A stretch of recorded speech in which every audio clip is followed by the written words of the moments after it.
නමෝ තස්ස භගවතු අරහතෝ සම්මා සම්බුද්දස්ස නමෝ තස්ස භගවතු අරහතෝ සම්මා සම්බුද්දස්ස නමෝ තස්ස භගවතු අරහතෝ සම්මා සම්බුද්දස්ස යසින්ද්‍රියානි සමතං ගතානි අස්සායතා සාරතිනා සුදන්තා පහින මානස්ස අනාසවස්ස දේවාපිතස්ස පියනන්ති තාදිනෝති.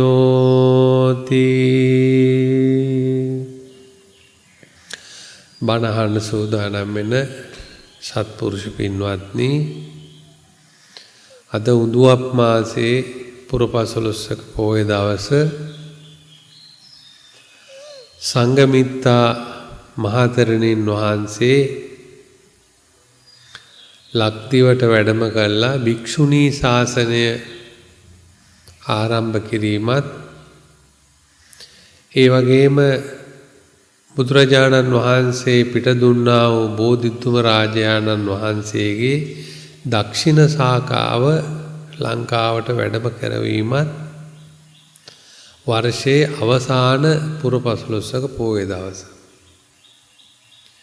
ලෝක බෞද්ධයන්ට වඩා ලංකාවේ අපිට ලොකු වෙනස්කම් ඇති වුණු වැදගත් පුරපසළොස්වක පොහොය දවසක්. ඒ ශ්‍රී මහා බෝධිතුම රාජාණන් වහන්සේ ලංකාවට වැඩම කළාට පස්සේ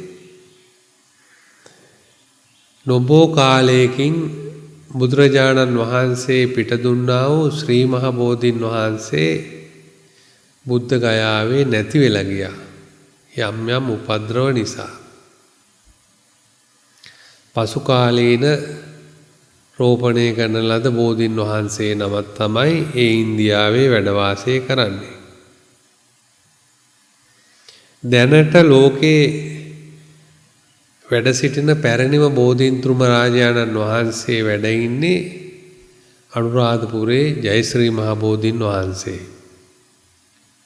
අවුරුදු 2300කට වඩා පැරණි ඒ බෝධිය අඩි 22ක් පමණ ඉහළින් රෝපණය කරලා තිබෙන ලංකාවේ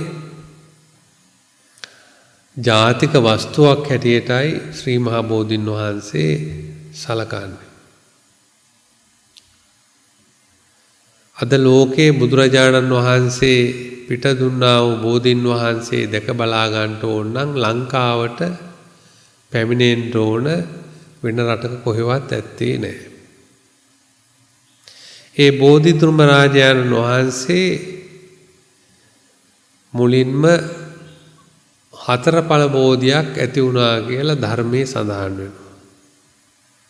ඒ හතරඵල බෝධියෙන් පස්සේ අටඵල බෝධියක්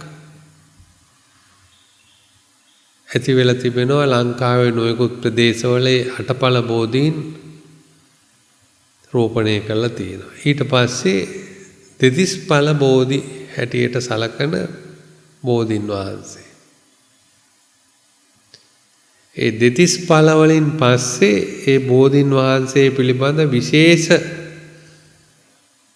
බෝධි ඵල ගැන සඳහනක් වෙන්නේ නැහැ. ඊට පස්සේ ඵල ගන්නට ඇති නොයෙකුත් ප්‍රදේශවල ඒව රෝපණය කරලා තිබෙනවා. නමුත් ඓතිහාසික වශයෙන් ඒ දෙතිස්ඵල බෝධි ප්‍රවෘත්තියෙන් පස්සේ විශේෂ ප්‍රවෘත්තියක් බෝධීන් වහන්සේට එන්නේ නැහැ. ඒ විදියට හතරඵල බෝධි, අටඵල බෝධි, දෙතිස්ඵල බෝධි වශයෙන් ලංකාවේ දිසා අනුදිසාවල බෝධීන් වහන්සේ රෝපණය වුණා ජයශ්‍රී මහ බෝධීන් වහන්සේගේ. ටිකක් ඒ කතාව ටිකක්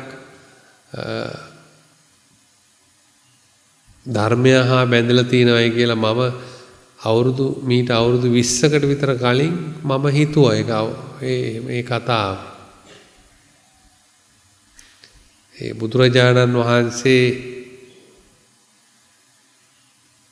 බුද්ධත්වයේ කියන එක එකක් දෙකක් කීපයක් නෙවෙයි එකමයි සරුවක්ඥතා ඥානය. ඒ සරුවක්ඥතා ඥානේ ඊටාම වැදගත් දේ තමයි සිව්සස් චතුරාර්ය සත්‍යය. ඒ බුදු කෙනෙක් පහළ නොවෙන්න ඒ චතුරාර්ය සත්‍යය කියන එක ලෝකේ වැහිලා තියෙනවා. ඒක අවබෝධ කරගන්න කෙනෙක් නැහැ.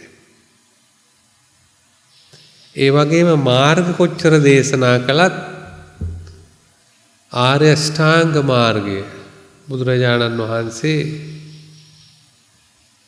සොයාගත්ත ආර්ය අෂ්ටාංග මාර්ගය ඒ වගේම විශේෂ දෙයක්.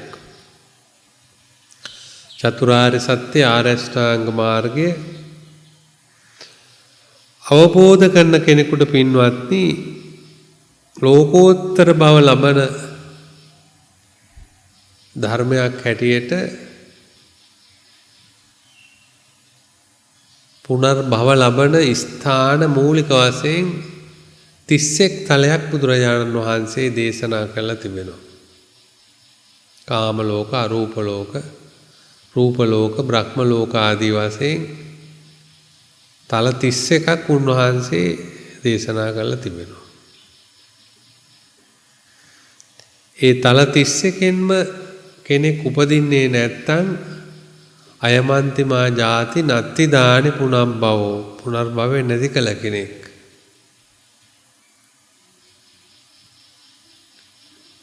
අන්නේ පුනර්භවය නැති කිරීම සම්බන්ධව චතුරාර්ය සත්‍ය ආර්ය අෂ්ටාංග මාර්ගය පුනර්භවය නැති කිරීම සම්බන්ධ අදහසක් වගේ දෙතිස් ඵල බෝධි විස්තරේ මට යම්කිසි දැනීමක් තියෙනවා. කෙසේ වෙතත් ලංකාවේ අනුදිසා නොයෙකුත් ප්‍රදේශවල ජයශ්‍රී මහා බෝධිත්‍රාජයන් වහන්සේගේ ශාඛා ප්‍රශාඛා ප්‍රෝපණය වුණා. ඒ බෝධින් වහන්සේගේ වටායිච්ච සංස්කෘතිය විශේෂ දෙයක් බෝධි වංශය කියලා වෙනම පොතකුත් ලියලා තියෙනවා ලංකාවේ. ලෝකයේ මීට වඩා පැරණි රුක්ෂ තියෙන්න පුළුවන් විශාල වනාන්තරවල. නමුත් උපතේ ඉඳලා මේ දක්වාම ශිලා ලේඛනවල, තඹ තහඩුවල, රන් ලේඛනවල උපන්දා ඉඳලා සටහන් වෙලා තියෙන විස්තර ඇති රුක්ෂයක් තියෙනවා නම් මේ ජයශ්‍රී මහ බෝධීන් වහන්සේ පමණයි. ඉතින් ඒ උන්වහන්සේ අපිට ලැබිච්ච දවස පින්වත්නි මේ උදුවප් මාසයේ පුරපසළොස්වක පොහොය දවස.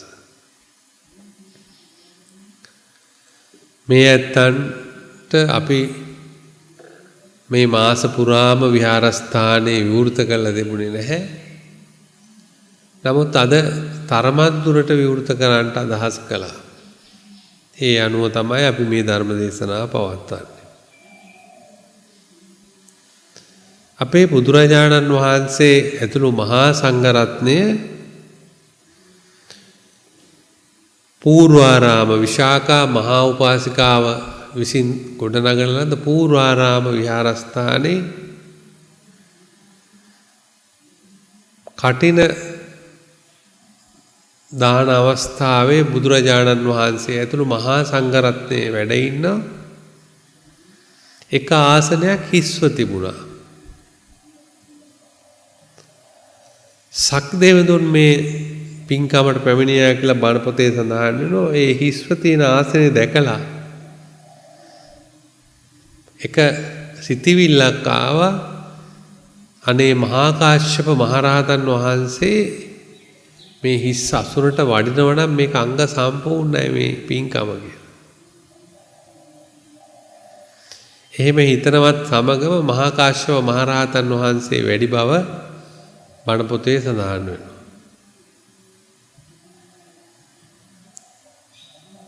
ඒ මොකද මහා කාශ්‍යප මහරහතන් වහන්සේ අරහත් ඵල සමාධියට සමවැදලා ඉන්න අවස්ථාවවලදී සක්දෙවිඳුන් මහලු වෙසක් මවාගෙන දම්බෙදුවයි කියලා වීදිවල වැඩම කරන මහා කාශ්‍යප මහරහතන් වහන්සේට දම්බෙදුව කියලා බණ පොතේ සඳහන්. ඒ මොකද උන්වහන්සේට ඒ තරම් ලෙන්ගතුකමක්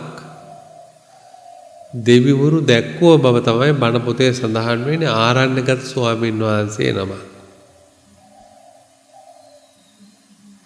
පළවෙනි ධර්ම සංගායන පැවැත්වුවේ උන්වහන්සේගේ මූලිකත්වයෙන්. ඒ මහා කාශ්‍යප මහරහතන් වහන්සේ මේ තරම් දෙවියන්ට ප්‍රිය බව භික්ෂුන් වහන්සේ අතර සාකච්ඡා වෙනකොට බුදුරජාණන් වහන්සේ දේශනා කළා මහා කාශ්‍යප දෙවියන්ට විතරක් නෙවෙයි සියලු දෙවි මිනිසුන්ටම ප්‍රියශීලී මහරහතන් වහන්සේ නමක් බව. ඒ අවස්ථාවේ බුදුරජාණන් වහන්සේ දේශනා කළ ගාථා රත්නයක් තමයි මම මාතෘකා කරන්නට යෙදුනේ. යස්සීන්ද්‍රියානි සමතං ගතානි අස්සා යතාසාරති නාසුදන්තා කියන ගාථාව. පහීන මානස්ස අනාසවස්ස මේ රහතන් වහන්සේ ගැන කියන්නේ. ඉතින් බණහන ඇත්තෝ කල්පනා කළායි රහතන් වහන්සේ ගැන අපිට මොකටද ඒ තරම් දැනගන්නේ අපිටත් ඊට මෙහෙන් ධර්මයේ දැනගන්න ඕන රහතන් වහන්සේගේ. නමුත් අපේ පරමාර්ථය හැම කෙනෙකුම නිවන් අවබෝධ කරගන්න. ඒ අවබෝධ වුණු උත්තමයන් වහන්සේගේ සාමාන්‍ය ස්වરૂපය තමයි බුදුරජාණන් වහන්සේ දේශනා කරන්නේ. අපි මේ සීක ප්‍රතිපදාවක් අනුගමනය කරනවා නම් ඒ රහතුන් වැඩි රහතන් වහන්සේලා ගිය මාර්ගය අනුගමනය කරනවා නම් අපිත් කිසියම් ඒ රහතන් වහන්සේලාගේ ස්වરૂපයට ගැලපෙන කිසියම් සීක ප්‍රතිපදාවක පින්වත්නි අපි යෙදෙන්න ඕන. බුදුරජාණන් වහන්සේ දේශනා කරනවා යස්සීන්ද්‍රියානි සමතං ගතානි. උන්වහන්සේගේ ඇස කන නාසය දිව ශරීරය කියන ඒවා සමතං ගතානි. ඒ විතාම හොඳට හික්මිලා තියෙනවා. අස්සා යතා සාරතිනා සුදන්තා. හොඳින් හික්මුණු අස්වැක් බඳිනාලද රියක් වගේ. හොඳින් හික්මුණු අස්වැක් බඳිනාලද රියක් වගේ උන්වහන්සේගේ මේ ඉන්ද්‍රියන් බොහොම සමනයට පත් වෙලා තියෙනවා. පහීන මානස්ස අනාසවස්ස. උන්වහන්සේගේ මානය ප්‍රහාණය වෙලා. ඒ වගේම ආශ්‍රවයන් සම්පූර්ණ සංසිඳිලා. දේවාපි තස්ස. දෙවියන්ට බොහොම ප්‍රියන්ති තාදිනෝ. තාදිනෝ කියලා කියන්නේ රහතන් වහන්සේටම කියන නමක්. එතකොට උන්වහන්සේ දෙවියන්ට බොහොම ප්‍රියයි. දැන් බුද්ධ දේශනාව තුළ පින්වත්නි දෙවියන් යැදීමක් නැහැ. දෙවියන් යදලා යම් යම් දේවල් දෙවියන්ගේ ඉල්ලීමක් බුද්ධ ශාසනය තුළ නැහැ. භික්ෂුන් වහන්සේ කෙනෙක් හෝ ගිහියෙක් හෝ හොඳ යහපත් ජීවිතයක් ගත කරනකොට දෙවියෝ බොහොම කැමැති බව තමයි බුදුරජාණන් වහන්සේ දේශනා කරලා තිබෙන්නේ. මොකද දෙවිවරු ඒ තැන්වලටපත් වෙලා තියෙන්නේ යහපත් දේවල් කිරීමෙන්. අයහපත් දේවල් කිරීමෙන් දේවත්වයටපත් වෙන්න බෑ. ඒ නිසා යහපත් දේවල් කරන ගිහි පැවිදි අය දැක්කහම ඒ අය ගැන සතුටු වෙනවා. ආශිර්වාද කරනවා කියලායි බුදුහාමුදුරුවෝ දේශනා කළේ. සාමාන්‍ය ඉතින් අපි දේවතා බලි කියලා බණ පොතේ සඳහන් වෙනවා දෙවියන්ට පින්දීමක් කරනවා. දෙවියන්ට විතරක් නෙවෙයි ඥාතීන්ටත් පින් දෙනවා. සබ්බේ සත්තා කියලා සියලු සත්ත්වයන්ටම පින් දෙනවා. ඒ පින් දෙන්නේ මොකද? එයාගෙන් 아무තු දෙයක් බලාපොරොත්තු වෙන්නේ නෙවෙයි සියලු සත්වෝම සතුටට, සැනසීමට, නිවීමට, නිදහසට, නිරෝගීකමට පත් වේවා කියන යහපත් ප්‍රාර්ථනාවක් බෞද්ධයාගේ මනස තුල තියෙන නිසා. දෙවියන් යදින්න ගියාම වෙන අදහසක් එන්නේ. ඒක වෙනම ඉගෙන ගන්න ඕන. දෙවියන් යැදීම බුද්ධ ආගමේ නෑ.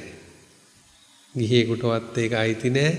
බෞද්ධ පැවිදි කෙනෙකුටත් ඒක අයිතියකුත් නෑ. එහෙම කරන්නේත් නෑ. හොඳ බෞද්ධයෝ ඒක තේරුම් අරගෙන තියෙනවා. අපි දෙවියන් යැදීම අවශ්‍ය නෑ කියලා. යස්සීන්ද්‍රියානි සමතංගතානි. අපේ ජීවිතයේ පින්වත්නි වැදගත්ම දේ තමයි ඇස, කන, නාසය, දිව, ශරීරය, මන කියන මේ ආයතන 6. අසායතා හික්මුණු අස්වැක් බඳින ලද රියක් වගේ හික්මවීම. ඒ හික්මවන්නේ ඇයි? අපි සංසාර ගමන දෙස බලන විට පින්වත්නි සංසාර ගමන යන්නේ වෙන දෙයක් නිසා නෙමෙයි මේ ඉන්ද්‍රිය ගමන මුල් කරගෙන තමයි මේ සංසාර ගමන යන්නේ අපි ඉස්සරහට. ඒ නිසා යම්කිසි කෙනෙක් මේ ඉන්ද්‍රිය මනවින් හරි විදියට සුදන්තා හොඳ විදියට දමනය කළොත් එයාට ශ්‍රේෂ්ඨ පුජ්‍යලයක් වෙන්න පුළුවන්කමක් තියෙනවා. මෙතෙන්දී අපි ටිකක් තේරුම් ගන්න ඕන අපේ මේ ඉන්ද්‍රිය දමනය ගැන බුදුරජාන් වහන්සේ කුමක්ද දේශනා කරන්නේ? බුදුරජාණන් වහන්සේ දේශනා කරන්නේ මේ පංච උපාදානස්කන්ධ කියන ධර්මය තණ්හා සාගත සිතින් අල්ලා ගැනීම නිසා සසර දිගින් දිගටම යන බව මේ ඉන්ද්‍රිය ගමනේ තුල. ඒක නැවැත්වීම තමයි බෞද්ධයාගේ මූලිකම අරමුණ. මහා අත්තිපදෝම සූත්‍රයේදී බුදුරජාණන් වහන්සේ දේශනා කරන හොඳට තේරුම් ගන්න ඕන අජ්ජන්තිකංච ආවුසෝ චක්කුං අපරිබින්න කෙනෙකුගේ ආධ්‍යාත්මික ඇස හොඳින් තියෙනවා නම් ආධ්‍යාත්මික ඇසේ කිව්වේ මේ අපිට පේන ඇහැ හොඳින් තියෙනවා නම් බාහිරාච රූපා ආපාතං ගච්ඡanti ආගච්ඡanti බාහිර වර්ණ රූපයක් ගැටෙනවා නම් බාහිර වර්ණ රූපයක් ඒ ඇහැට හසු වෙනවා නම්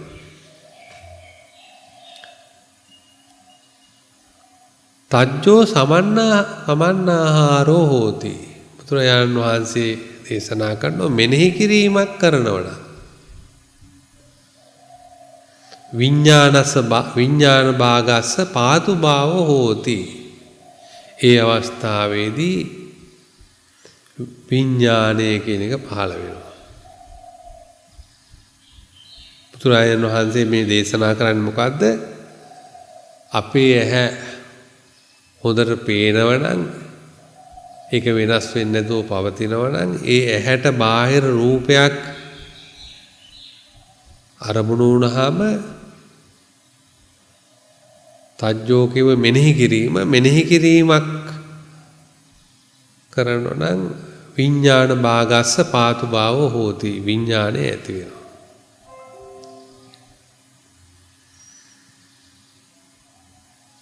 ඒ අවස්ථාවේදී යං තථා භූතස්ස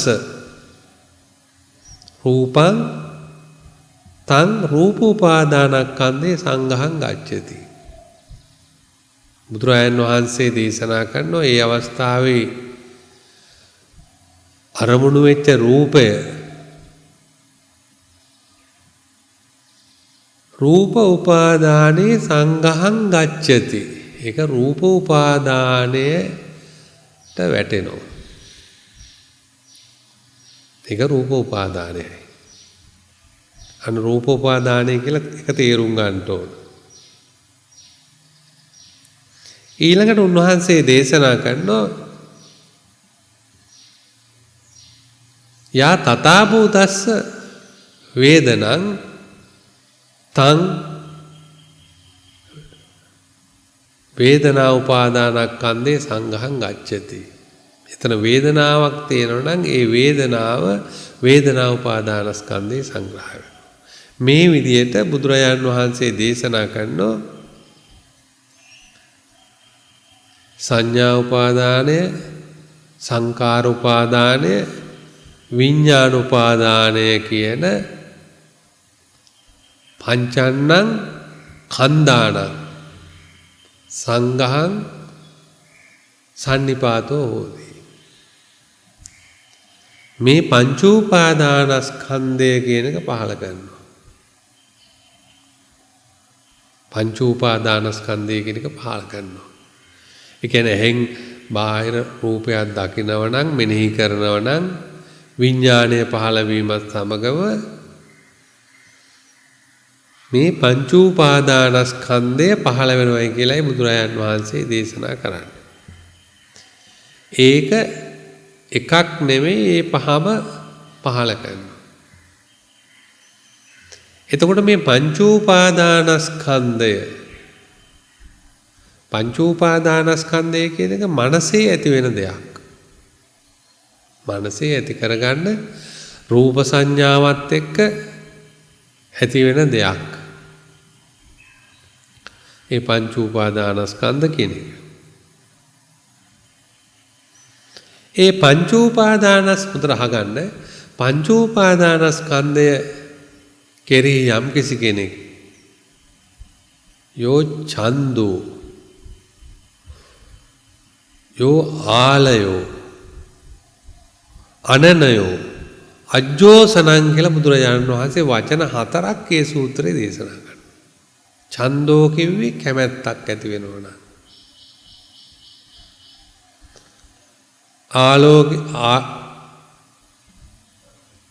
තමන්ට යම්කිසි ආලයක් ඇති වෙනවන. අනනයෝ කියලා කිව්වේ ආත්ම සෙනෙහක්. ආත්ම සෙනෙහසක්. එතන ටිකක් අමාරු වචනයක් තියෙන ආත්ම ස්නේහය කියන එක හරියට කුණුමාළු කෑල්ලකට නිල මැස්සෙක් වැහුවා වගේ කියන එකයි. ආත්ම සෙනෙහය කියන එක. ආත්ම සෙනෙහය කියන එක. උපමාව බුදුහාමුදුරු දක්වලා තියෙනවා. අජ්ජෝසනං බැස ගැනීමකුත් තියෙනවා. රිංග ගන්නවනම් කැමැත්තක් ඇති වෙනවනම් ආලයක් ඇති වෙනවනම් ආත්ම ස්නේහයක් ඇති වෙනවනම් ඒකට බැස ගන්නවනම් දුක්ඛ සමුදයෝ හෝති. එය දුකේ හට ගැනීමයි කියලා බුදුරජාණන් වහන්සේ මොන සූත්‍රයේ දේශනා කරන්නේ? මහා හස්තිපදවෝ සූත්‍රයේ සාරිපුත්ත මහරහතන් වහන්සේ මේ දේශනා කරන්නේ බුදුරජාණන් වහන්සේ දේශනා කළාය කියලා. එතකොට එතන අපි කරුණු දෙකක් තේරුම් ගන්න ඕන. එකක් පංච උපාදානස්කන්ධ කියන එක සහ පංච උපාදානස්කන්ධය කෙරෙහි ඇති කරගන්නා වූ ඡන්ද රාගය, කැමැත්ත, ආලය, ආත්ම ස්නේහය, ඒකට බැස ගැනීම කියන කරුණු දෙක.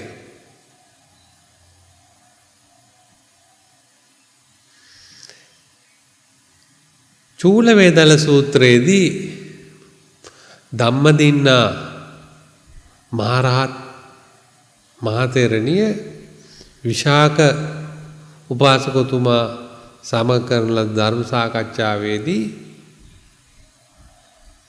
ඒ විශාක උපාසකතුමා ධම්මදින්නා මහරහත් මෙහෙණියගෙන් විමසා සිටින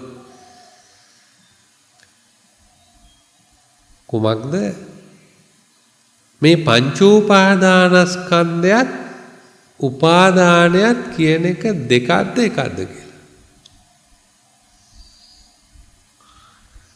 ඉතින් ඒ වෙලාවේ එතුමිය පිළිතුරු දෙනවා උපාසකය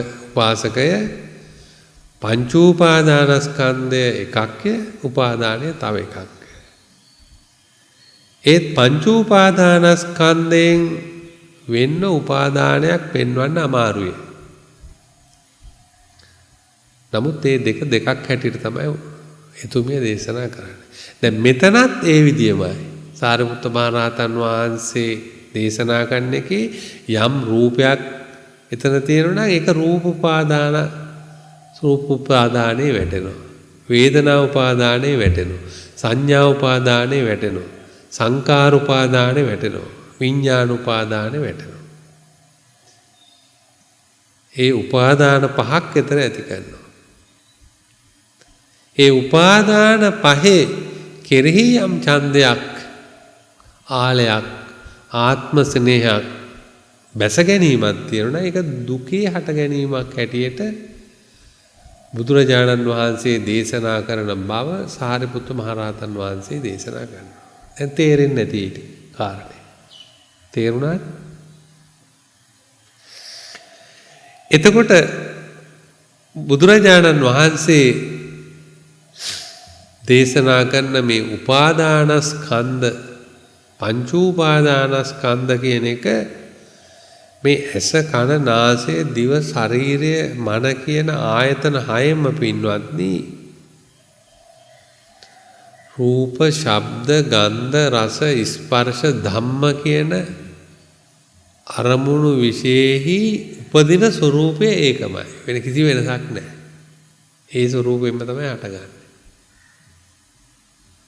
ඒ හටගන්නා වූ පංචූපාදානස්කන්ධය කෙරෙහි ඇති කරගන්නා වූ චන්දරාගය චන්දරාග විනය චන්දරාග හික්මීම තමයි අපේ බුදුරජාණන් වහන්සේ දේශනා කරන්නේ. අසෘතවත් පුදුජනයා තුළ තියෙන්නේ මේ ඇතිවෙන්නා වූ පංචූපාදානස්කන්ධ කෙරෙහි ඇති කරගන්න ඡන්දය ආලය ආත්ම සෙනෙහ ඒකට බැස ගැනීම කියන ධර්ම කාරණා ඇති කර ගැනීම. ඒ ඇත කර ගැනීමෙන් දිගින් දිගටම මේ පංචූපාදානස්කන්ධය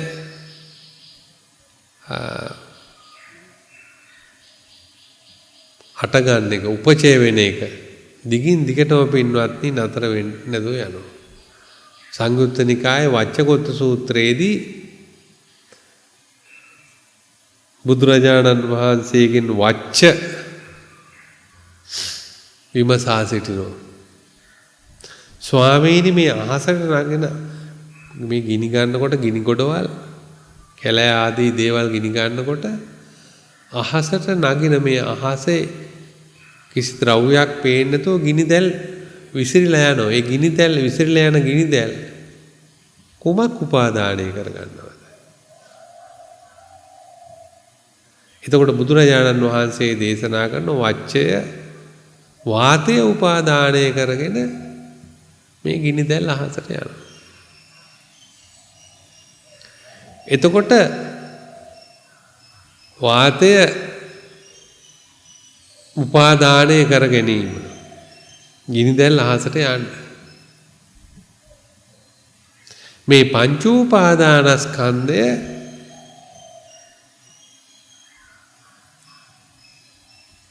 උපාදානය කරගන්නවා. තණ්හා සාගත සිතින් උපාදාන කරගන්නවා.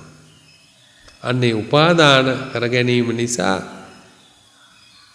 මේක නිවෙන්නේ නැතුව සසර සන්තතියක් හැටියට මේ පංච උපාදානස්කන්ධය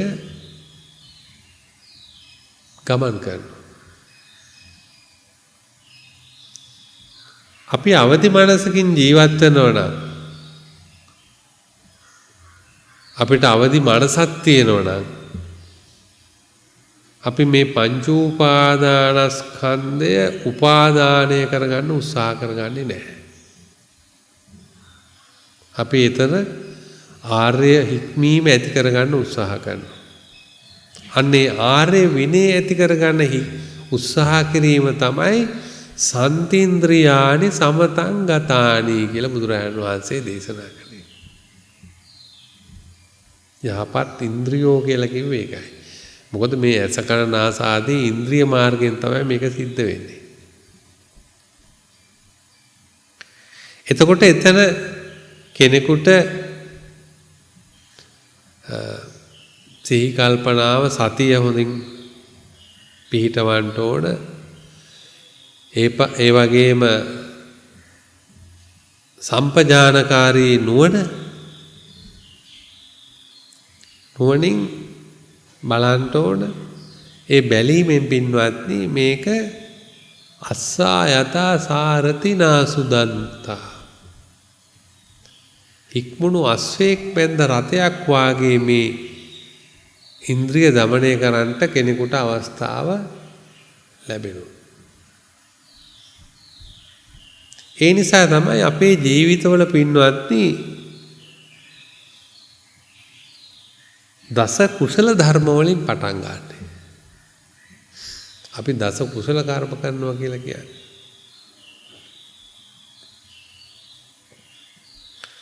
බොරු කීම්, කේලම් කීම්, පරුස වචන කීම්, හිස් වචන කීම් කියනක අපේ වාචික සංවර්ධයත් ඒ වගේම ප්‍රාණඝාත, අදත්තා දාන, කාම විචාචාර කායික වශයෙන් අපි කිසියම් සීලයක ඉන්නවා. ඊළඟට සමතය මුල් කරගත්ත සමාධියකට එනවා අපි. මොකද්ද?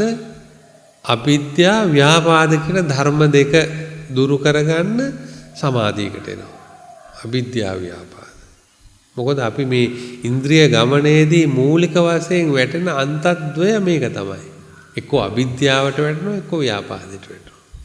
අවිද්‍යාව කියන්නේ දැඩි ලෝභය. ව්‍යාපාදේ කියන්නේ ඒ මසුරුකම, ඒ තණ්හාව තහවුරු කර ගැනීමට යම් අපහසුතාවයක් තියෙනවා නම් එතන ගැටීමක් ඇති වෙනවා. අමනාපයක් ඇති වෙනවා. ඒ නිසා මුළු සතිපට්ඨාන සූත්‍රයෙන් බුදුරජාණන් වහන්සේ අවිද්‍යා දෝමනස්සං කියන මේ කාරණා දෙක සංසිඳවන ආකාරයට මේ ඉන්ද්‍රිය හසුරවන්නේ කියලා දේශනා කරනවා. ඉතින් එන සමාධි භාවනාවත් තුළින් අවිද්‍යා දෝමනස්ස දෙක සංසිඳවනවා. ඊළඟට අවසානයේ මිත්‍යා දිට්ඨි කියන එක ඒක අවිද්‍යාව තියෙනකන් මේ මිත්‍යා දිට්ඨිය තියෙනවා. ඒ නිසා ඒක විපස්සනා දුරෙන් විපස්සනා මාර්ග ප්‍රඥා මාර්ගයෙන් ප්‍රඥා භාවනාව හැටියට බුදුහාමුදුරු දේශනා කළා දිට්ඨිය. එතකොට පින්වත්නි මේ දස කුසලයේ තුලම සීල සමාධි ප්‍රඥා කියන ධර්ම තුන තියෙනවා.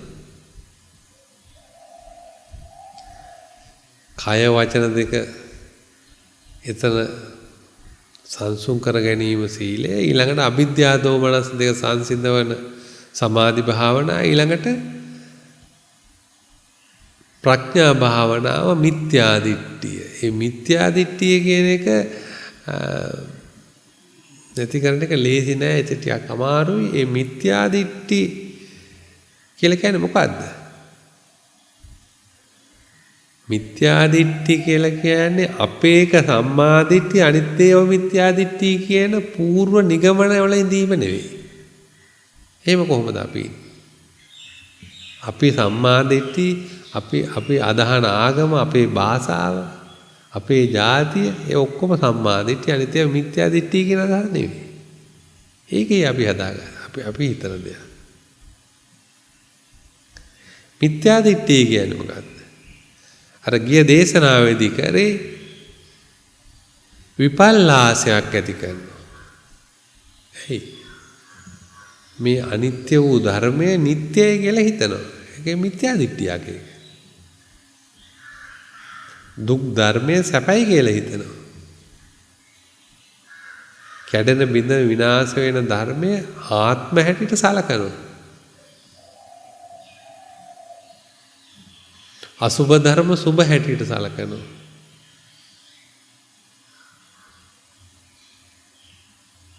අපිට හදන්න ඕනේ මේක දුකයි කිය හදන්න ඕනේ. නමුත් යථාර්ථයේ දිහා බලනකොට ලෝක යථාර්ථයක් තියෙනවා නම් ඒක කිසිම ආගමකට අයිති එකක් නෙවෙයි. ඒ ලෝක යථාර්ථයක් තියෙනවා නම් ඒ ලෝක යථාර්ථය සාරංච සාරතෝ ඤත්වා. සාරදේ සරුවේට අසාරංච අසාරතෝ. ඒක දකින්න එක දර්ශනයක් හොඳ දැක්මක් ඒක. ඒක තමයි සම්මා දිට්ඨිය කියලා කියන්නේ.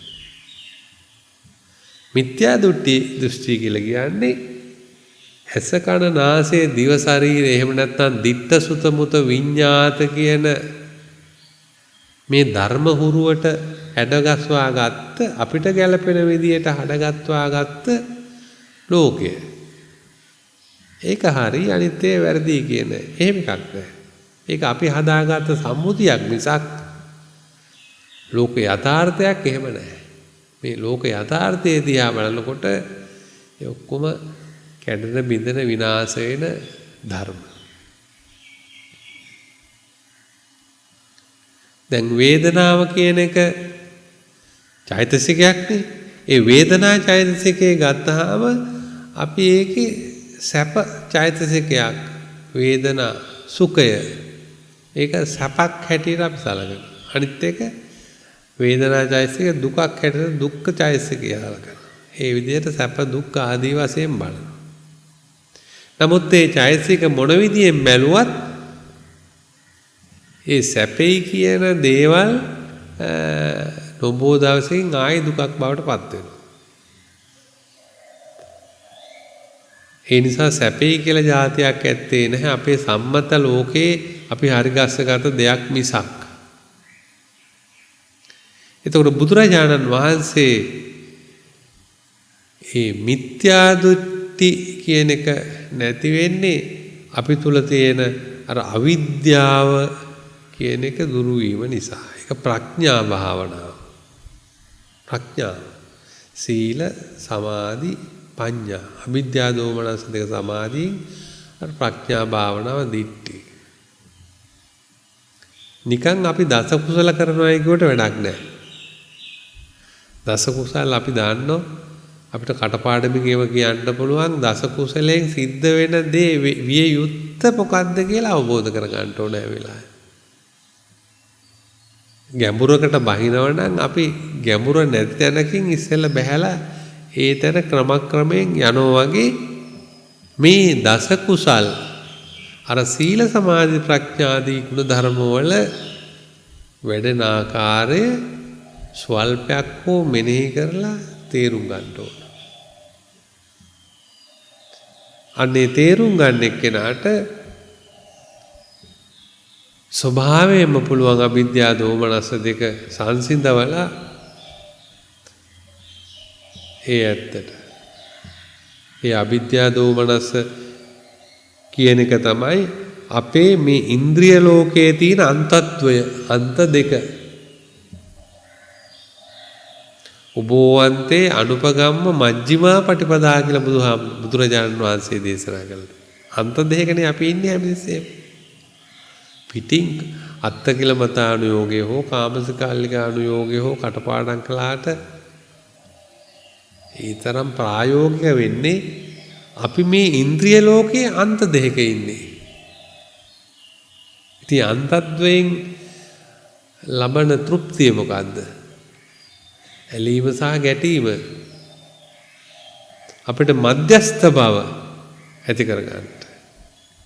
කෙනෙකුට පුළුවන් නම් ඒක තමයි ශ්‍රේෂ්ඨ බව. අරියෝ අට්ඨංගෝ සම්මා දිට්ඨි පෙන්වන්නේ අන්තද්වයට නොවැටි. අපි ඒ දේ හරි විදියට පරීක්ෂා කරලා අවබෝධ කරගන්න හැකියාව තියෙනවා. යස්සීන්ද්‍රියානි සමතං ගතානි කියන එක කතරම් ගැඹුරුද කියලා ඒ පැත්තවලට එබිල බලනකොට තේරුම් ගන්න ඕන. දැන් මේ ඇතු දන්න සාමාන්‍යයෙන් අපිට ඇසට අරමුණු වන දේවල් න නිමිත්තක් ගායි න ව්‍යංජනක් ගායි ආදී වශයෙන් අපි ඉගෙනගෙන තියෙනවා. ඒක තව දුරටත් එහාට යනකොට අපි ඉගෙන ගන්න ආකාරය තමයි අපිට මේ තේරෙන්නේ. ඉතින් සතිපට්ඨාන සූත්‍රයේ සම්පූර්ණ අවිද්‍යා දෝමනස්ස දෙක සංසිඳවන්න උගන්වපු දේශනාවන් නම් කය හා වේදනාව හිත ධම්ම කියන මේ ධර්ම හතර තුලම ඒක මේ ඉන්ද්‍රිය මුල් කරගත් ධර්මයක් කියන බව අපි හොඳට තේරුම් ගන්න ඕන. ඉන්ද්‍රියෙන් පරිබාහිරව දේශනා කරන්නේ සතිපට්ඨාන සූත්‍රය. ඒ නිසා තමයි චක්කුම් ලෝකේ, සද්දන් ලෝකේ, ගන්ධන් ලෝකේ ආදී වශයෙන් බුදුරජාණන් වහන්සේ දේශනා කළා දෙන්නේ.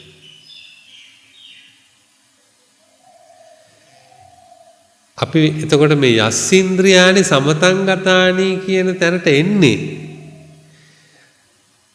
මේ කොහෙවත් දිව්‍ය ලෝකෙක හරි කොහේ හරි යන්න නෙමෙයි. අපි මේක හික්මවන්නේ ඇයි? අස්සා යතා සාරති නාසුදන්තා. ඇයි මේක හික්මවන්නේ? නොහික්මුවොත් මොකද වෙන්නේ?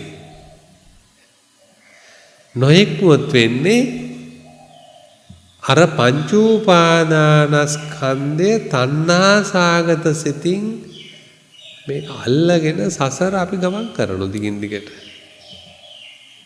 පංච උපාදානස්කන්ධය කියන එක ඒක ඒ අරමුණත් එක්ක ඇති වෙනවා, ඇති වෙලා ඒක නිරුද්ධ වෙනවා, තව අවස්ථාවක ආයෙ හට ගන්නවා.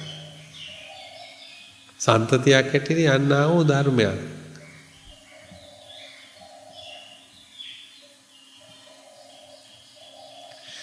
ඊළඟට අපි තේරුම් ගන්න ඕන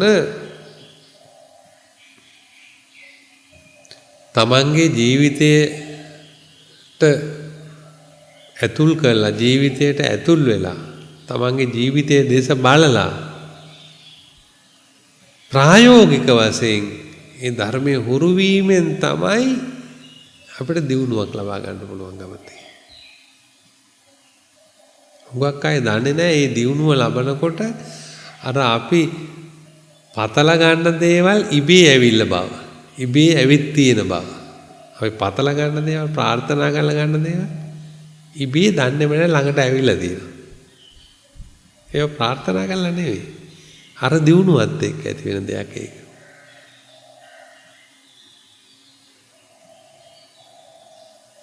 ඒක තේරුම් ගන්න ඕන.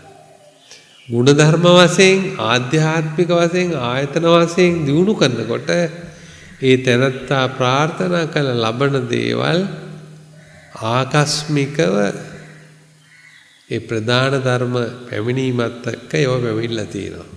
දිව්‍ය ලෝකවල යන්න හිතන්න ඕනේ නැහැ. බ්‍රහ්ම ලෝකවල යන්න හිතන්න ඕනේ නැහැ. ප්‍රාර්ථනා කරන්න ඕනේ නැහැ. ඒක හරියට බුදුරජාණන් වහන්සේ සාරෝපම සූත්‍රයේදී හරය ගන්න ගිහිල්ලා පොත්තක් ඉල්ලුවා වගේ.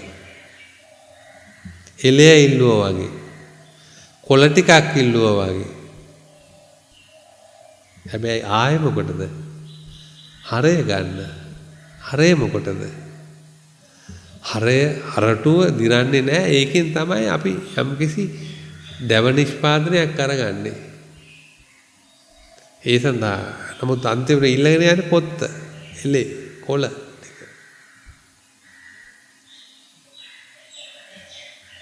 නමුත් හරය දැනගත් එක්කෙනා, හරය තේරුම් ගත් එක්කෙනා, හරයෙන් වැඩ ගන්න එක්කෙනා අනිකුත් දේවලුත් දන්නවා. ඒව හොයලා නෙවෙයි. මොකද ඒවා අතපත ගාමින් තමයි ගියේ හරය හොයාගන්න. ඒ නිසා යහපත් ජීවිතයක් ප්‍රාර්ථනා කරන්න ඕන දෙයක් නෙමෙයි. ඒක ඉබේ අවබෝධ වෙන දෙයක් හැටියටයි බුදුරජාණන් වහන්සේ දේශනා කළා තිබෙන්නේ. පහින මානස්ස අනාසවස්ස මානද්වජ මානේ නැමැති කොඩිය. දැන් අපිට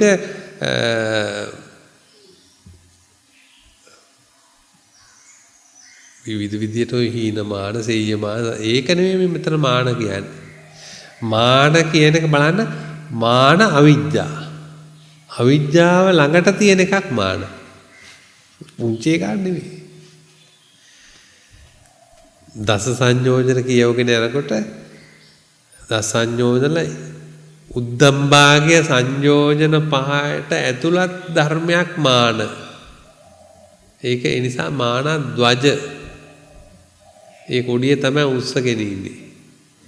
ඒ මොකද්ද කොඩිය? අස්මි වෙමි. මම වෙමි. අර ආත්ම සෙනෙහි කියන එකමයි. කුණු මස් කෑල්ලකට නිලමැස්සෙක් වැහුවා වගේ මේ ආත්ම සෙනෙහි තමයි තියෙන්නේ. ඒතං මම ඒසෝ හමස්මි ඒසෝ මේ අත්තා.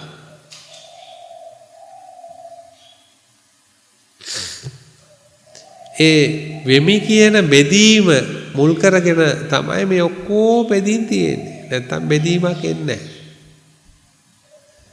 අර පහළ ස්තරයේ අපි විග්‍රහ කරන හීනමාන සෙය්‍යමාන සල්සමාන ඔය ඔක්කොම එන්නේ ඒ නිසා. නැත්තම් එහෙම එන්නේ නැහැ. ඇයි අපිට මානය ඇති කරගන්න පුළුවන් තැනකද බලමු ඉන්නේ. දැන් බුදුරජාණන් වහන්සේ උපමා කළා දෙන්නේ මොකද්ද? සර්ප කුණක් හොඳට ඇඳගත්ත කෙනෙකුගේ සර්ප කුණක් බෙල්ලේ වටා ගැට ගහලා තියෙනවා. එයාට සතුරු වෙන්න පුළුවන්, ඒ ගමන යන්න පුළුවන්. බලු කුණක් එල්ලලා තියෙනවා. මිනි කුණක් එල්ලලා තියෙනවා. මම නෙවෙයි කියන්නේ. අපේ බුදුරජාණන් වහන්සේ. සර්ප කුණක් එල්ලලා තියෙනවා. එහෙම නැත්නම් බලු කුණක්, සුනක කුණක් එල්ලලා තියෙනවා. එහෙම නැත්නම් මිනි කුණක් එල්ලලා තියෙනවා. හැබැයි මේ යන්නේ කොහෙද? හොඳ උත්සවයකට හොඳ ඇඳුම් සැලසුම් සේරම ඇඳගෙන. ඒ මොකද්ද ඒක බුදුරජාණන් වහන්සේ ඒ උපමා වලින් කිව්වේ මොකද? මානද්වජය ඔසවලා තිනවා. ආත්ම ස්නේහය කියන එක තියාගෙන ඉන්නවා. මොකක් කෙරෙහිද? මේ පංච උපාදානස්කන්ධය කෙරෙහි. පංච උපාදානස්කන්ධය කෙරෙහි ඇති කරගෙන තියෙනවා. ඒක ඇති කරගන්න පුළුවන් දෙයක්ද?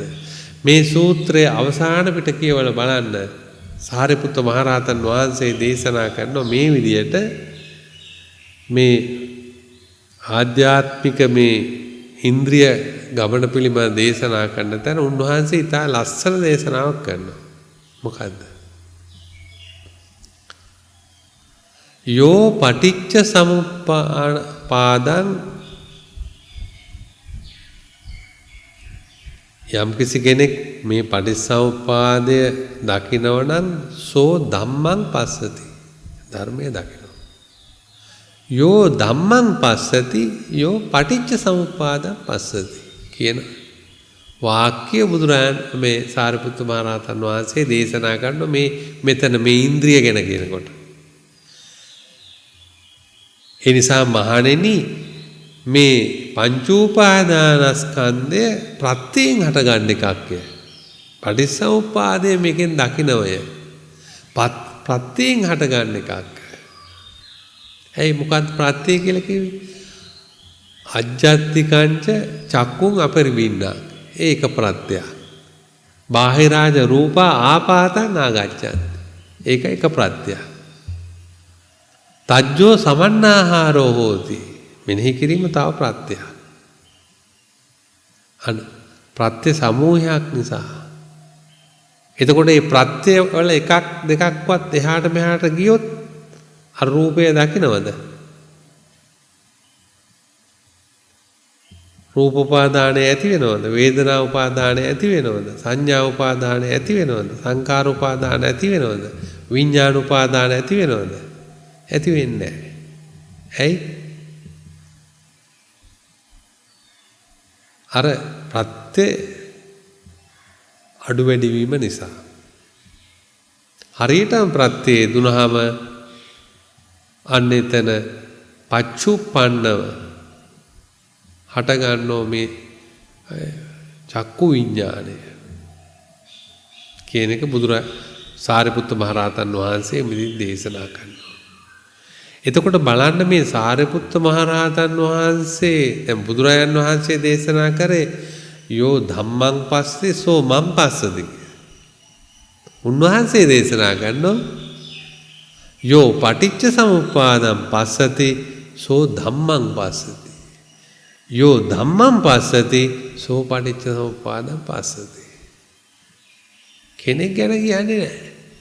පුජ්‍යලේ ගැන කියන්නේ නැහැ. යම් කිසි කෙනෙක් මේ පටිච්චසමුප්පාදේ ක්‍රියාවලිය දකිනවා නම් ඒක තමයි ධර්මයේ දකිනවා කියලා කියන්නේ. ධර්මයේ දකිනවා කියලා කියන්නේ පටිච්චසමුප්පාදේ දකින එක. වෙන මොකක් නෙවෙයි.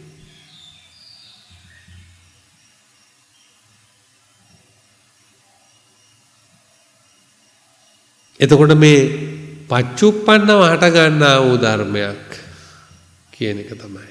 උන්වහන්සේ දේශනා කරන්නේ මේ පංච උපාදානස්කන්ධ. ඒ පංච උපාදානස්කන්ධය කෙරෙහි යම් කිසි කෙනෙක් ඇති කර ගන්නා වූ ඡන්දය, ආලය, ආත්ම සෙනෙහය, ඒ වගේම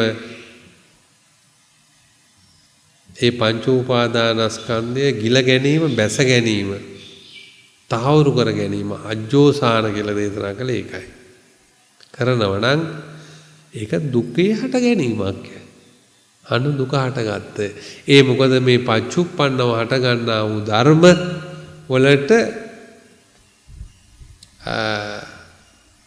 ධර්මයේදී පෙන්වන්නේ ඒව ඔක්කොම සංකත ධර්ම හැටියට. පච්චුප්පන්නව හට ගන්නා වූ ධර්ම. ඒ සංකත ධර්ම උත්පාදෝ පඤ්ඤායති වයෝ පඤ්ඤායති තිතස්ස අඤ්ඤ තත්ත්ව පඤ්ඤායති. ඒවා හට ගන්නෝ ඒවා බින්දෙනවා පවතිනවා කියන ධර්ම ඒවා වෙනස් වෙනවා විපරිණාම තත්ත්වයටපත් වෙනවා. දැන් අපි සාමාන්‍ය වශයෙන් ගත්තාම සම්පූර්ණ දැන් ඇති වෙලා නැති වෙනවා කියලා කිව්වහම කෙනෙක් හිතනෝ සමහර විට අර මම කලුණුක් කියලා ඇති මේ අත්තක් කැපුවා වගේ නැති වෙලා ආය හට ගන්නවා කියලා. එහෙම හට ගන්න විදියක් නැහැ නේ. මේක සන්තතිය. විවිධ රූපාකාර විපරිණාම තත්වයන්ට අපිපත් වෙනවා. ඒ හට ගන්නා වූ රූපාකාර ස්වરૂපේ වෙනස් වෙනවා. දැන් අපේ ශරීරයක වුණත් පුංචි කාලේ ඉඳලා මේ දක්වාම මේක සන්තතියක් හැටියට තිබිලා තියෙනවා. අපි ඒ නිසා ඒ නමින්ම කතා කරන මේ අහවලා ඉන්න දැන් ගොක් වයසයි. හැබැයි ඉන්නෝ තාම මැරුන්නේ නැහැ. හැබැයි අර ඒ පුංචි කාලේ ඉඳලම වෙනස් වෙවි විවිධ රූපාකාරයන් හටගනිමින් සන්තතියක් හැටියට මේක පැවතුණා. නැති වුණා. වෙනස් වුණා. දැන් ඊළඟට ඉන්ද්‍රියක් ගත්තාම ඒ ඉන්ද්‍රිය වල අරමුණු වෙනස් වෙන ආකාරයට මේ පංච උපාදානස්කන්ධය වෙනස් වෙනවා. කාකෙන් රූපයක් දැකීම මුල් කරගෙන ඒ රූප උපාදාන වේදනා උපාදාන සංඥා උපාදාන ආදී වශයෙන් ඒ පංච උපාදානස්කන්ධය මනසේ ඇති වෙනවා. ඊළඟට ශබ්ද රූපයක් ආපු නිසා එතනින් ආයි සද්ද රූපය මුල් කරගෙන පංච උපාදානස්කන්ධය. නහයෙන් ගන්ධ රූපය මුල් කරගෙන හට ගන්නවා. රස රූපය මුල් කරගත හට ගන්නවා. පොට්ටබ්බ රූපය හට අරගෙන හට ගන්නවා. ඒ විදිහට හට ගන්නවා. බුදුරජාණන් වහන්සේ පින්වත්නි ඊළඟට දේශනා කරනෝ පහින මානස්ස මාන කියන්නේ බෙදීම මානී බව වෙන්කර ගැනීම ඒ වෙන්කර ගන්නේ තමා ඉස්සෙල්ලා වෙන් කරන්න හදන්නේ මොකද්ද මේ පංච උපාදානස්කන්ධ වෙන මොකක්වත් නෙවෙයි ඊළඟට උන්වහන්සේ ළඟ ඒ මානය ප්‍රහාණය වෙලා ඒ කියන්නේ මානද්වජය අත්හැරලා උන්වහන්සේ රාතුන් වහන්සේ උන්වහන්සේ තවදුරටත් බෙදීමක් නැහැ මගේ වෙමි හෝ මම වෙමි හෝ මගේ ආත්ම වෙමි හෝ කියන ඒ මොකක්වත් බෙදීමක් උන්වහන්සේ තුල ඇත්තේ නැහැ ඊළඟට අනාසවස්ස ආශ්‍රවයන් සම්පූර්ණ ක්ෂය වෙලා කාමාසව භවසව ආදී වශයෙන්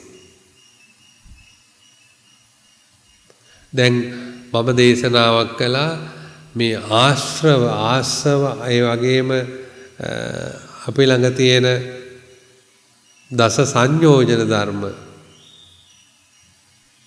ඒ ඔක්කොම ස්ථිර බවට ගිහිපුවා කියලා දේශනා කළා චූලමාලුන්ගේ සූත්‍රයේදී ස්ථිර බවට ගිහිල්ලා තියෙනවා.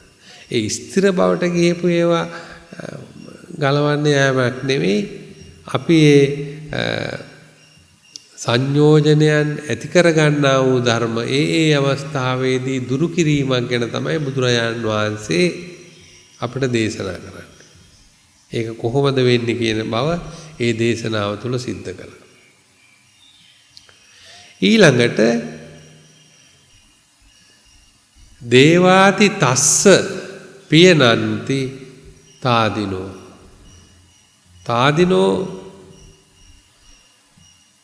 කියලා දේශනා කරේ උන්වහන්සේට ලාභයක් ලැබුණත් තාදී අලාභයක් ලැබුණත් තාදී නින්දාවක් ලැබුණත් තාදී ප්‍රශංසාවක් ලැබුණත් තාදී ඇයි උන්වහන්සේ මේ ලාභයක් ලැබුණාම තාදී කියන්නේ සෙලවෙන්නේ නැහැ කියලා කියන්නේ. ඒ අවිද්‍යාව නේතන තියෙන්නේ. උන්වහන්සේ අවිද්‍යාව දුරු කළා දිනවා. අලාභයක් ආම පටිගයනේ තියෙන්නේ. ඒකත් දුරු කළනේ උන්වහන්සේ. ඇයි සම්මාදිට්ඨිය උපදවලනේ තියෙන්නේ. ඒ උන්වහන්සේ තාදී. දැන් ඒ දෙකම සෙලවීමක් නේ හේතු වීමක් නේ අල්ලා ගැනීමක් නේ අවිද්‍යාව වශයෙන් අල්ලා ගැනීම හෝ ව්‍යාපාද වශයෙන් අල්ලා ගැනීම.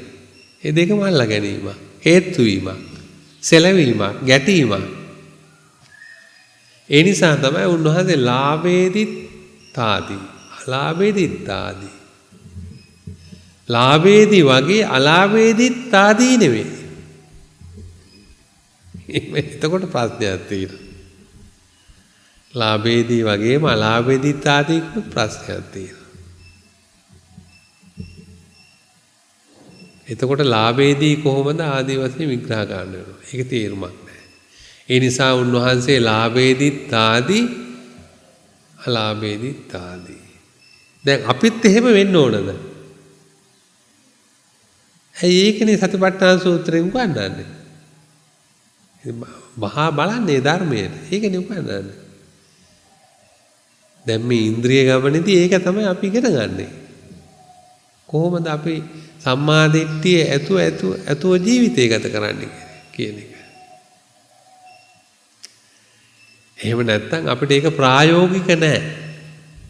අපි නිකම්ම වචන ටිකක් කටපාඩම් කරලා තියෙනවා. සූත්‍රයක් කියවලා තියෙනවා. සූත්‍රයක් ශ්‍රවණය කරලා තියෙනවා. මෙනෙහි කරලා තියෙනවා. මේ අපේ ජීවිතයට සම්බන්ධ වෙන්නේ නැහැ. ජීවිතයට සම්බන්ධ වෙන්න ඕන. ඒ ජීවිතයට සම්බන්ධ වෙන්නේ මොකටද? අපේ ජීවිත විමුක්තිය සඳහා. අර දස කුසලයේ ඉඳලම අපි සම්බන්ධ කරනවා. ජීවිත විමුක්තිය සඳහා. ඊට වඩා සියුම් මේවට යනකොට සතිපට්ඨාන සූත්‍ර ආදී දේවල් වලින් අපි තව සියුම් වෙනවා.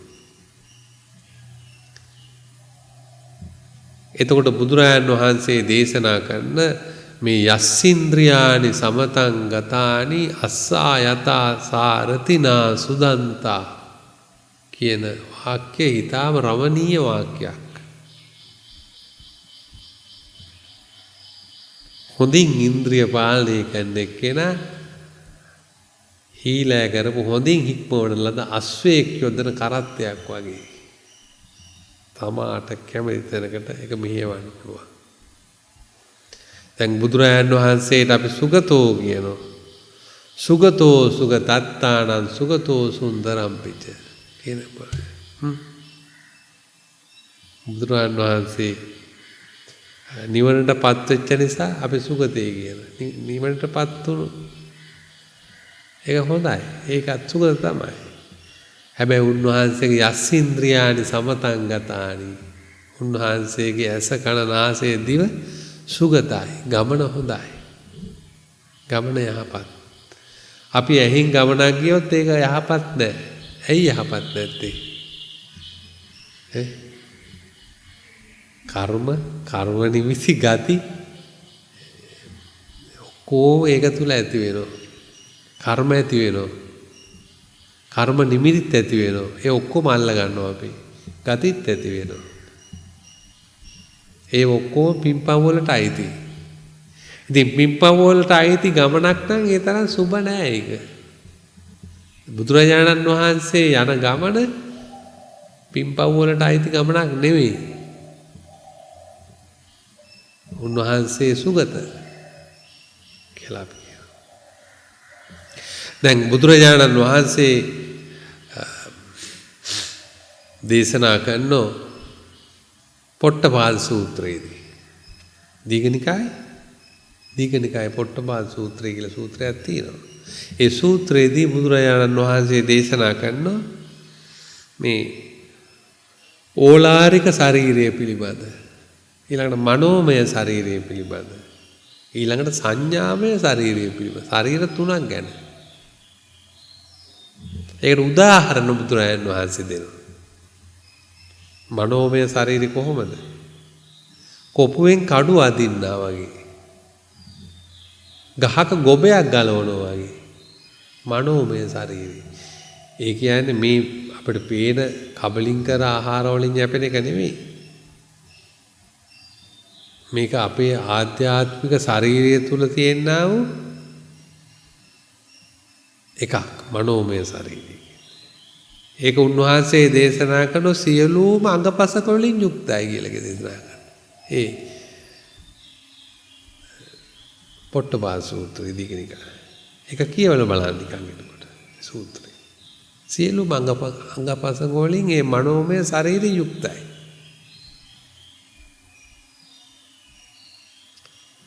දැන් අපි පුරුදු කරන දේවල් මම තේරුම් ගත්ත විදිහට ඒ පුරුදු ගත දේවල් පින්වත්නි පුරුද්දක් හැටියට යන්නේ ඒ නිසා. නැත්නම් මේ මොළේ කියන ඉන්ද්‍රිය එහෙම නැත්නම් මස්තිෂ්කය පොළොවට පස් වෙලා යනවා. විඥානය චුද්ධෝ අපේත විඥානෝ නිරත්තංව කලින්ගරං. අර මහ පොළොවට මේ ශරීරේ දිරච්ච දරකඩක් වගේ වැටෙනකොට මේකෙන් ඉවත් වෙන දේ තමයි විඥානය. ඒ විඥානය එතකොට හුදකලා එකක් නෙමෙයිනේ. ඇයි හුදකලා එකක්? මේ සූත්‍රයට අනුවත් එහෙම නෙවෙයිනේ. මොන සූත්‍රයට අනුවද? මහාත්තිපදෝම සූත්‍රයේදී යම් රූපයක් තිබුණා නම් ඒ රූප උපාදානස්කන්ධය වැටෙනවා. වේදනාවත් වෙන වේදනා උපාදාන. එතකොට මේ උපාදානස්කන්ධ පහෙන්ම යුක්ත එකක් මේ විඥානය කියන්නේ.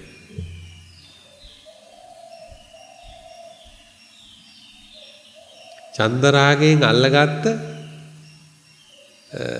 ආත්ම ස්නේහයෙන් අල්ලගත්ත අජ්ජෝසානෙන් බැසගත්ත තදින් අල්ලගත්ත එකක් මේ පංච උපාදානස්කන්ධ කියන්නේ. එතකොට මේක අල්ලගෙන ඉන්නවා මේ ධර්ම පහම. රූප වේදනා සංඥා සංකාර විඥාන කියන උපාදානස්කන්ධ පහ කියන්නේ ඒකයි. ඒක මේ අපිට මේ ඇසට හසු වෙන එකක් නෙවෙයි. ඒක සිවුම් එකක්.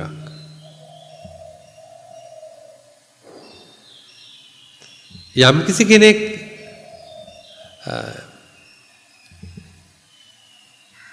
තමන්ගේ ජීවිතය දියුණු කරනකොට ආධ්‍යාත්මික වශයෙන් දියුණු කරනකොට ඒ දියුණු වෙන්නේ මොකද්ද කියලා අපි තේරුම් ගන්න ඕන. අර ආධ්‍යාත්මික මනෝමය ශරීරය හැටියට බුදුරජාණන් වහන්සේ පෙන්නන මේ උපාදානස්කන්ධ පහෙන් යුක්ත ධර්මයේ බව අපි තේරුම් ගන්න ඕන. දැන් ওই බණ පොතේ තියෙන්නේ ගන්ධබ්බෝ වා ගන්ධබ්බීවා ආදි වශයෙන් පෙන්නන්නේ ගන්ධබ්බේ ඇතුළුනා කියලා. ඒ මනෝමය ශරීරයේ තියෙන විශේෂත්වය මේ කොන්ක්‍රීට් කණුවක් කරා වුණත් ලොකු පර්වතයක් කරා වුණත් ගමන් කරන්න අපිට මේ ඕලාරික ශරීරයට බෑ. ගමන් කරන්න පුළුවන්. හිතා සිවුම් එකක්.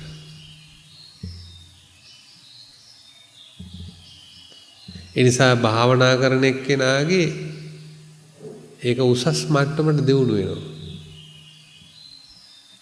අන්තිමට මේක මේ ඕලාරික ශරීරයත් මනෝමය ශරීරයත් සංඥාමය ශරීරයත් හේතු ප්‍රත්‍යයෙන් අටගත්ත පටිච්චසමුප්පන්න ධර්ම නිසා ඒ ධර්ම න්‍යාය ඉගෙන ගත්ත ඒ ධර්මයට අනුව හසුරවන්නා වූ තැනැත්තා මේ සියලුම ශරීර අත්හරිනවා. ඒ අල්ලගන්නේ නැහැ එකක්වත්. ඒ තමයි නත්ති ජාති පුනබ්බවෝ කියලා කියන්නේ. හැබැයි බුදුරජාණන් වහන්සේ ඒ පුනර්භවයට පත් වෙලා හිටියා අවුරුදු 35 දී. පරිනිබ්බිතෝසෝ භගවා පරිනිබ්බානාය ධම්මං දේසි. පුනර්භවයට පත් වෙලා තිබුණා අපේ බුදුරජාණන් වහන්සේ. පුනර්භවයට පත් වෙලා තිබුණට සමහර සූත්‍රවල තියෙනවා මනෝමය ශරීරයෙන් බ්‍රහ්ම ලෝකෙ ගියයි කියලා. බුදුරජාණන් වහන්සේ. ඒක මේ ශරීරෙ නෙවෙයි. බාහිර ශරීරෙ නෙවෙයි. හැබැයි උන්වහන්සේට බාහිර ශරීරෙත් තිබුණා. ඒ තිබුණට උන්වහන්සේ ඒක අල්ලගෙන හිටියද? මේක මගේ කියලා. මේක මගේ ශරීරය කියලා අල්ලගෙන හිටියද? නැහැ. අනිකුත් ඒවත් එහෙම තමයි. පිරිනුවන් යනවා කියන්නේ මේ ඔක්කොම තමල ගහලා බෙල්ලහිරි කරගන්න එකකට නෙමෙයි. මේවා පරිහරණය වෙනවා. හැබැයි මේවා තමානොයි අනුන්ගෙත් නෙමෙයි. මේ ඔක්කොම මොකද්ද? ධර්ම සන්තති. ධර්ම සන්තති. ඒ ධර්ම සන්තති මොකටයි තියෙන්නේ? ඒවා පටිච්ච සමුප්පන්න ධර්ම සන්තති. ඒවා කාටවත් අල්ලගන්න බෑ. බදාගන්න බෑ. ගෙනියන්න බෑ. දැන් උන්වහන්සේ අන්තිම කාලේ කියන දැන් අවුරුදු 45ක් මම මේ ශරීරය නරත්තු කර තව දුරටත් මේක නරත්තු ගන්න බෑ. දැන් ඔක්කොම දිරලා කැඩලා මේ විලා තියෙනවා. මහණෙනි දැන් මේක තව දුරටත් මට නරත්තු ගන්න බෑ. ඒ මොකද ඒක සංස්කාර ඒව කැඩලා මිදලා දිරලා යනවා. උන්වහන්සේ මනෝමය ශරීරෙත් ඒ විදිහ එකක්.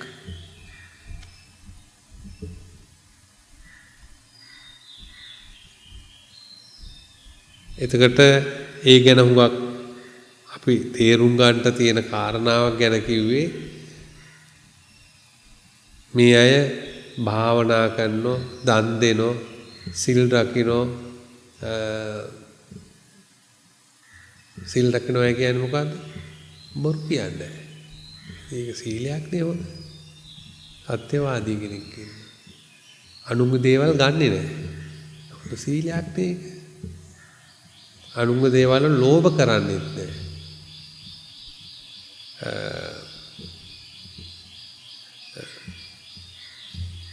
ඊළඟට මේ විදිහට බලනකොට තමන්ගේ හිත කය වචන ඒ ධර්ම වලින් සීලක පිළිපදලා ඉන්නවා. ඒ සීලයක් රකින්නවා කියලා මේ සීලයක් උස්සගෙන මහන්සිය කරන එක නෙවෙයි. අවබෝධය තුල ඒව කරන්නේ නැහැ. අන්න එතෙන්ට ඇවිල්ලා ඉන්නවා මෙයා. ඉතින් කොච්චර හොඳද බලන්න. ඒක ලේසිද කියලා කට්ටිය දැන් මේක නීති මාලාවක් හැටියට ඕක ආරක්ෂා කරන්න ඕක බැඳලා ඉන්නවනම් ඒක බරක් තියෙනවා ඇඟට ශරීරයට තමන්ගේ ජීවිත රටාවට ලොකු බරක්. හැබැයි බොරුවක් නොකියන එක බරක් නෙමෙයි. ඒක කියන්නේ නැහැ. අනුන්ගේ දේවල් ගන්න. ඒක බරක් නෙමෙයි. අවබෝධයෙන් කරන්නේ. ඒ ධර්ම අවබෝධය. ඉතින් ආවයි කියන්නේ ලොකු ගමනක් ඇවිල්ලා තියෙනවා. ඉතින් මේ අයට දුර ගමනක් තියෙනවා. ඒ සෑහෙන දුරට ලොකු ගමනක් ආපු පිරිසක් තව ඉස්සරහට යන්න පුළුවන් පිරිසක්. හුඟක් අයට අපහසු දේවල් මේ ඇයට ඉතා පහසුවෙන් කරගන්න පුළුවන්කමක් ඇති වෙලා තියෙනවා. ඒ ඔක්කොම ඇති වෙන්නේ ධර්ම අවබෝධය නිසා. සක්කාය දිට්ඨිය කියන ධර්මය දුරු කරන්නට යන එක්කෙනාට ලොකු රහස් නැහැ. රහස් තියෙන ඒක ආරක්ෂා කරන්න යන එක්කයාටනේ. අනිත් එක රහස් නැහැ. ධර්මයේ ස්වરૂපය ඒක. ඒ නිසා භාවනා කරන සිල් රකින්න බණහන මේ අයගේ මනෝමය ශරීරය ඊට උසස් පොහොසත් බවට පත් වෙලා තියෙනවා.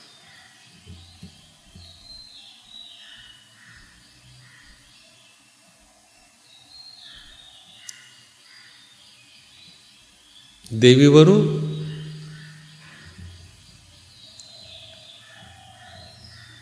සමහර දෙවිවරු ඉන්නවා සම්පූර්ණම මේ ඕලාරික ශරීරේ නැතුව මනෝමය ශරීරේ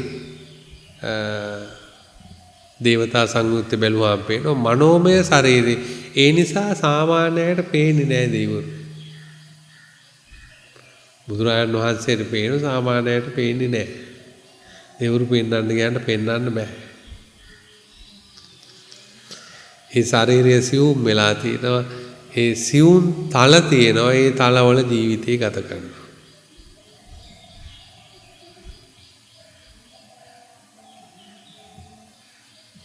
ඒ නිසා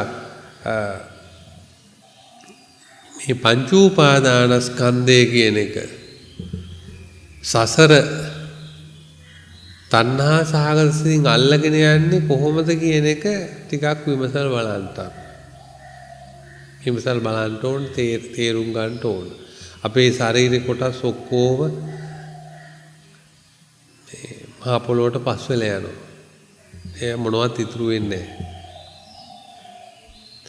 එතකොට නිකම්ම සිතිවිලි මාත්‍රයකද මේක ඒ සිතිවිලි මාත්‍රේ සන්නායකය වේගය මොකද්ද? ඒ ධර්ම දරාගෙන සිටීමේ ශක්තිය කුමක්ද? අන්න ඒ නිසා තමයි බුදුරජාණන් වහන්සේ පොට්ටපාද සූත්‍රයේදී මේ ශරීර තුනක් ගැන භික්ෂුන් වහන්සේට දේශනා කරන්නේ. ඒක හින්දු ඇත්තෝ ඒක ආත්මය හැටියට සැලකුවා. ආත්මයක් කියන එක බුදුරජාණන් වහන්සේ පෙන්වන්නේ ඒවා කොහොම පරිසම්පන්නයි. ඒවා සන්තතියක් හැටියට වෙනස් වී යනා වූ ධර්මයක්. උන්වහන්සේ පෙන්වන ආකාරයට විඥාණයවත් පරිසම්පන්නයි. ඒ ප්‍රත්‍යයෙන් හට ගන්නා වූ දෙයක්. දැන් මේ පටිච්චසමුප්පන්න ධර්මවල ප්‍රත්‍ය විතරක් නෙවෙයි හේතු ප්‍රත්‍ය කියලායි අපි කියන්නේ. අපි කියන්නේ කොහොමද? හේතු ප්‍රත්‍ය. දැන් හේතු ප්‍රත්‍ය කියන එක තෝරන එක ටිකක් අමාරු වෙලා. නමුත් මට මෙහෙම කියන්න පුළුවන්.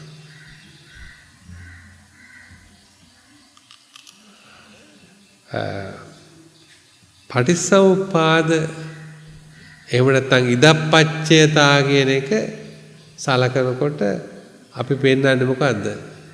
ඉති ඉමස්මින් සති ඉදං හෝති ඉමස් උප්පාදා ඉදං උප්පජ්ජති කියන යම්කිසි පිළිවෙලක්, යම්කිසි රටාවක්, ක්‍රමයක් කවුරුවත් හදපු එකක් නෙවෙයි ඒක.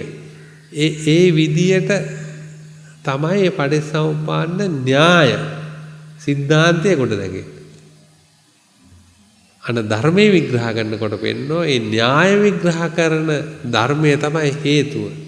ඒ න්‍යායට අනුව ප්‍රත්‍යයේදීලා තියෙනවා නම් අන්න හේතු ප්‍රත්‍ය. දැන් පටිච්චසමුප්පාදේ අවිජ්ජා සංකාර විඥාන නාම රූප සලආයතන ස්පර්ශ වේදනා කියන ප්‍රත්‍ය ඔක්කොම යෙදලා තියෙන්නේ ඉති මස්මින් සති ඉදං හෝති ඉමස් උප්පාදා ඉදං උපජ්ජති කියන ධර්මතාවය උඩ.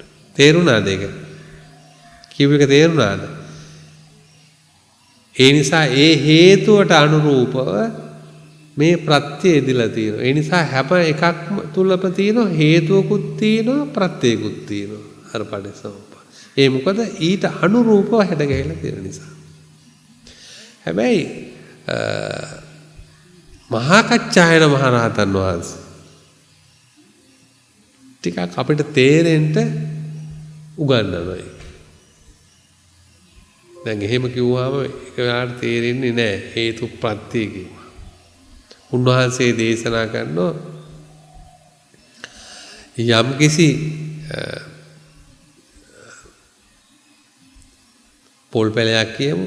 ඒ පොල් පැලයක් හටගන්න ඌමනා කරන ප්‍රත්‍ය මහ පොළොව, ඊළඟට සූර්යාලෝකය, ඊළඟට ජල සීරාව, ඒ ඔක්කොම මොනවද?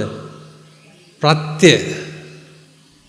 හැබැයි අර පොල් ගෙඩියේ තියෙන සහජාත ලක්ෂණ, ස්වකීය ලක්ෂණය දිගට ගෙනියන්නේ අර ගොබය විසින්, අර පොල් ගහ විසින්.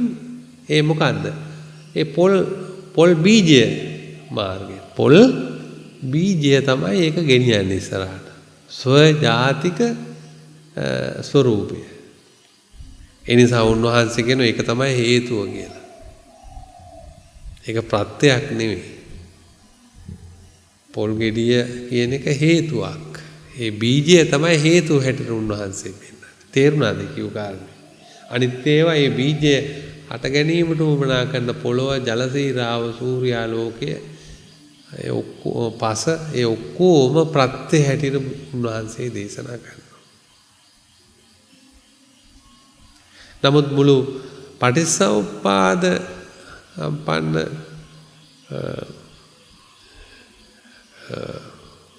දැන්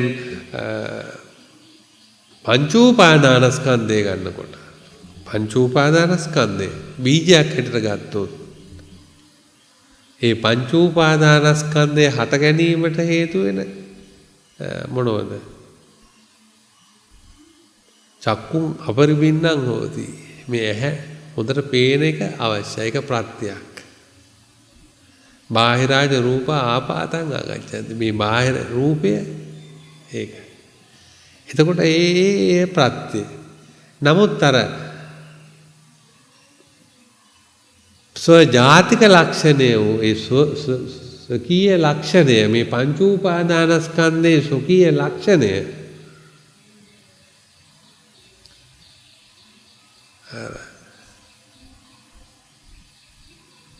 තථා භූතස්ස රූපං රූප උපාදානස්කන්ධේ සංඝං ගච්ඡති කියපු ඒ ලක්ෂණය දිගට අරගෙන යන්නේ මොකද්ද?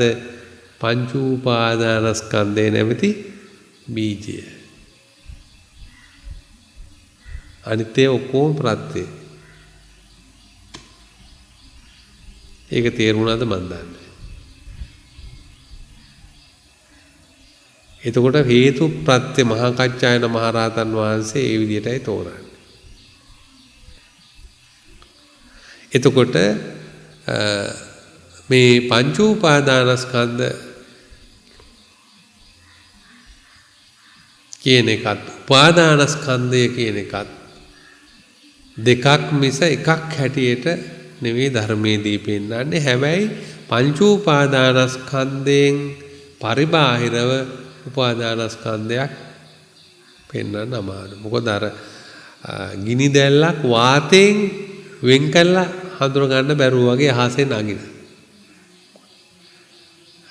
ඒ ගිනි දැල් අහසට පැන නැගීමේ ලක්ෂණය යම් ආකාරයකින් වාතය හා බැඳලා තියෙනවා නම් ඒ හා සමානයි පංච උපාදානස්කන්ධය හා උපාදානස්කන්ධය. උපාදානස්කන්ධය කියන්නේ චන්දරාගය, ආලය කියන ධර්ම. එතකොට මේ මහා අත්තිපදෝම සූත්‍රයේ දේශනා කරන විදියට පින්වත්නි පංච උපාදානස්කන්ධයේ දුකක් බවට පත් වෙන්නේ ඡන්දයක්, කාලයක්, ආත්ම ස්නේහයක් ඇති කර ගන්න කෙනෙකුට විතරයි. අනිත් එක්කෙනාට දුකක් ඇති වෙන්නේ නෑ. ඒවා අරමුණක් පාසා මේ විදිහට පංච උපාදානස්කන්ධේ අපි යම් කාලයක් පරිච්ඡේදයක් ජීවත් වෙනවා නම් ඒ ජීවත් වෙන කාලය තුල සිද්ධ වෙනවා. ඒවා අපි හිතුවත් නැතත් ඒ ධර්මතාවය සිද්ධ වෙනවා. මේ බුදු කෙනෙක් ලෝකේ පහළ වුණත් නැතත් මේ පටිච්චසමුප්පන්න ධර්ම මේ විදියට පවතිනවා කියන එක උන්වහන්සේ දේශනා කළේ අන්නේ කාරණා උඩ. තේරුණාද මේ ඇත්තන්ට? එතකොට ඒ යම්කිසි කෙනෙක් ඒ චන්දරාගය දුරු කළොත්, දුරු කරාට පස්සේ එතනින් එහාට ඒ දුරු කර එක්කෙනාට මේ පංච උපාදානස්කන්ධය නැවත සංසාරේ පුනර්භවයක් සඳහා ඇති කරන්නේ නැහැ. පුනර්භවය ඉවර කරනවා. එතනින් අවසන් කරනවා.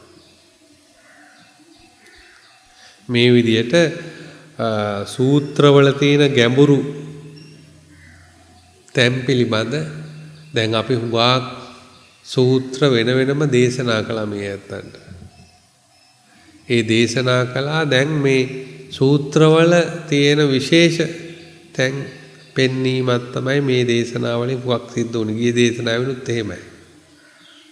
පෙන්වීමක් තමයි කරන්නේ.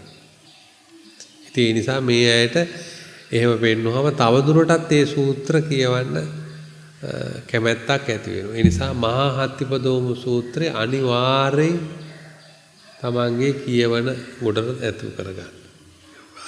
හරි ශ්‍රේෂ්ඨ සූත්‍රයක්. මහා හත්තිපදෝම සූත්‍රය මජ්ක්‍ධිම නිකායේ. ඉතින් ඔයිට වඩා මම අනුශාසනා ගන්න අභිවාදන සීලිස්ස නිච්ඡං වද්දාපචායනෝ චත්තාරෝ ධම්මා වඩ්ඩන්ති ආයුවන්නෝ සුඛං බලං ආයුරාෝග්‍ය සම්පatti සග්ග සම්පatti මේවච අතෝ නිබ්බාන සම්පatti ඉමිනාතේ සමිජ්ජතු